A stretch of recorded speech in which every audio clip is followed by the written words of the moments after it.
Hey everyone, welcome to the channel. It is no secret, at least if you've been playing Rise to War, that it is not quite as free-to-play friendly as it used to be. There used to be hard counters that you could run, and even if you weren't as whaled out, you could still have some success. Now, that is not quite the case anymore. It's going to come down to what respect you have on your commanders, what gear you have.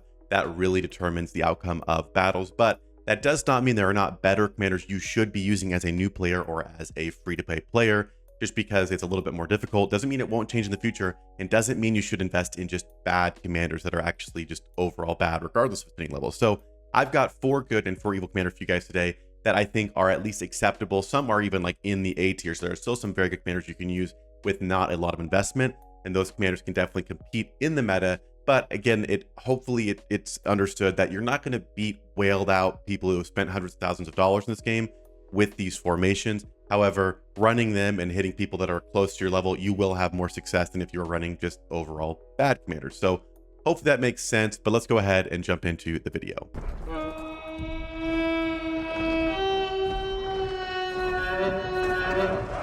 Now, jumping in, if you are spending in Rise to War, currently I do have a top-up link, which is linked in the description down below. You can use that to make all your in-game purchases instead of doing it through the app. It costs nothing extra, and actually in some countries, in some parts of the world, it is cheaper than doing it through Apple or Google Play or whatever it is. So if you want to save some money and support the channel, consider checking out the top-up link down below. But first off, we're going to start with the evil side, and the first one is going to be Lurtz. Now, Lurtz is a tier 2 damage commander. He's a physical damage commander, and you need these items right here, this unstable oil, to recruit and then respect him up. The nice thing about Lurtz is you only need him to respect 3 to really get the most use out of him, but you can put more respect in and just kind of boost him up even more. But he's one of the best damage commanders in the game, even as a tier 2. There's actually another one that's on this list too that's a tier 2 evil who is very, very, very competitive and will actually compete in the meta. Again, gear, as long as you're not like way out geared, but for the most part, Lurtz is an extremely good option and should be used if you're a new player, free to play, or low spender. If you're playing evil and you need a physical damage commander, Lurtz is an amazing option. All right, the next one on the list is going to be the Shadow. Shadow uses this shadowy substance. Him and Kamul both use this. And the Shadow is also in that same category as Lurtz, as one of the best physical damage commanders. Some of the best ones that Evil has. They don't really have a lot of tier 3 physical damage commanders that are very good. So Shadow and Lurtz are great. Shadow, again, you want him to respect 5, so he's a little bit more pricey, but you really can use a lot of his tree, and you have the Undertaker, Hunting Expert, and Shape of the Void. So he's someone you would try and get to R5, like, you know, all the way to R10 ideally, but he could start to be used right away. I think Lurtz would see earlier use, but Shadow would see probably more prolonged use, and again, he wants to be using his R5 once you have it. So he is a tier 2, so again, it's not like you get him right away, but it's not like it's the most expensive or it's a tier 3 that you need to get to a crazy respect level to use. So Shadow and Lurtz, they are great tier 2 evil options. All right, next up is going to be Agzok. Agzok is a tier 1, and we do have some tier 1s on the list because if you are actually brand new or free to play, this is going to make the most sense for a commander for you to start with, and he can be used long term. It just takes a long time to respect up tier 1s after a certain point. After you get to the respect 5 and start ascending them, it gets more expensive because, as you can see, I've ascended my my Agzok here to epic, so he's epic instead of mighty, and so he still uses the same item, but they're worth less because he's technically a tier 2 now. So it takes longer, but again, as a free to play, to get him unlocking him usable, that's pretty easy. And then from there, just over time, you keep putting into him, and he's gonna have, again, he's gonna be very, very decent. He actually has a complete damage tree, which means he has 4 skills that all do damage, 3 of them physical, 1 elemental. So again, he's very, very useful. And if anybody long-term took him to a crazy high respect level, I think he'd be one of the better commanders in the game. And again, he's got an R1, R3, and R5 that are all useful. So you want to push to at least R5, but right out the gate, you can start running him with Pursuer and Blocking and Ignoring. He's going to still do pretty well, especially when you compare him to other tier 1 commanders who just don't do any damage at all. He's going to be a very, very good option for new players. All right, last but not least, it's going to be Glacia on the evil side. Now, I know if you're playing the game, Glacia's not that good. Glacia is probably not one that I would just invest in super long term.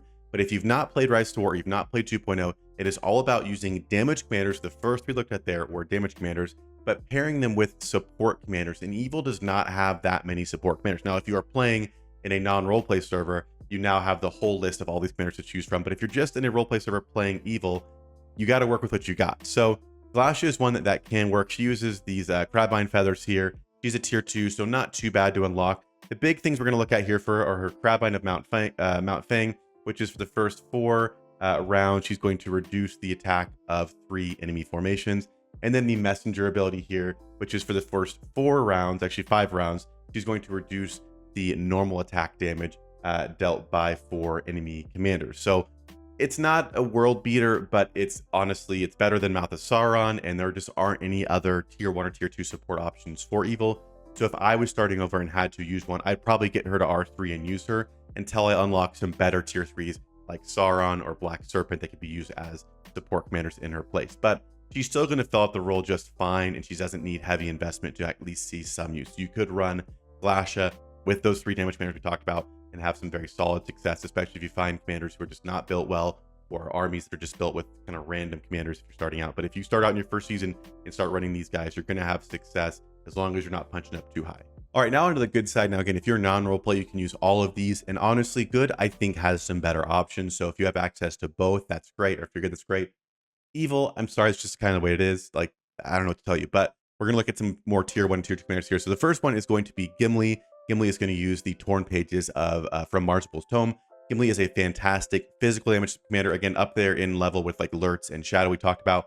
He's a fantastic one. You can use him as low as R3 with Experience War Endurance Blood. You do want to get the R5 eventually and have more points going over there, but for the most part, you're going to run him with his R1 and his R3 trees, and he's going to do some serious work. So Gimli is a must if you are on the good side, especially starting out. He's a great long-term investment. Next up on the good side is going to be Gandalf the Grey. He's a fantastic support, especially for a tier 2 as well. He's going to use the old Wynyards right here as his respect item to recruit him. And the big thing here, we just want him at R3 to run White Council.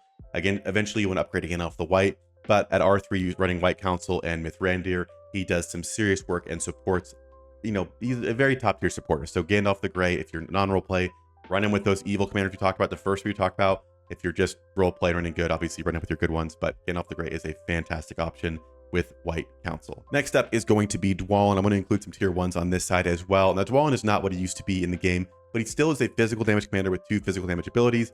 He uses the Pipeweed to recruit himself. Again, you should be able to get him pretty much day 1 or week 1. You can have a Dwalin going, which is very good. And you're going to run the Experienced Warrior and the Durance Bloodroot, which is the same thing Gimli has, which are very good. Gimli just has an R5 that also goes with it, and he's a tier 2, so his stats are better. So Gimli kind of, you know, he can get a lot better. But Dwalin can put out some very solid damage in the right formations. If you have support paired with him and run the right stuff, he can do very good. So Dwalin is one that, again, if I was starting over, I'd be running a Dwalin on day 1 if I could help it, just to have a physical damage commander who's going to do solid. All right, next up is going to be Merry and Pippin. Merry and Pippin are going to be run as a support commander, or support commanders, I guess, because there's 2, but it's 1. But they have the War 10 ability, which is just going to increase the attack of allied formations. So just adding some support to this lineup. Again, if you run them with Gandalf the Grey, that could be great. You could also just run them to start out until you have Gandalf the Grey. But they are a very affordable, easy support you can have. Again, day 1, week 1, whatever it is, you could run Merry and Pippin and have some great success. Again, I probably wouldn't run them crazy long-term or invest in them a whole lot. But if you're just starting out and you have Merry and Pippin and Dwalin, and there's the support action going on there, they're going to do a great job. And if you run into other formations who aren't built well, they're going to do just fine. So that is the good side commanders for kind of free to play or new player best options for commanders. Okay, and last but not least, I wanted to put this in here just to kind of illustrate something more for long-term use. So if you're playing and you're starting to look at relics, because every commander, if you go to your commanders, they have a relic that they can unlock. Now, you can't unlock them until they've been ascended to legendary.